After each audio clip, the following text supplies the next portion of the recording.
енді түсіндірме болған мақсатта иә мен сіздерге қалай Майнкрафтта бір.2 версиялары қиын версияда бар айту. Осы ссылка комментарийда да андай да описанияда да болады достар.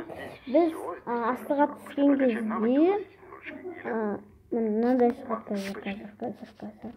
Міне таптым, міне 1.2.6.2 версиясын. Соны басамыз достар.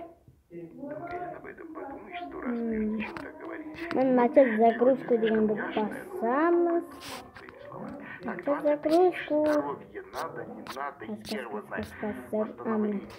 Заканчивку дейді. Бабата. Потом, что у нас здесь? Міне, начало загрузка. Сосын қалай скачать етесіздер. Онда керек емес маған. Майнкрафттың өзі бар. Сөйтіп скачать етесіздер. Солай скачать етсеңіздер болады. Ал мен осыны қалыптасам,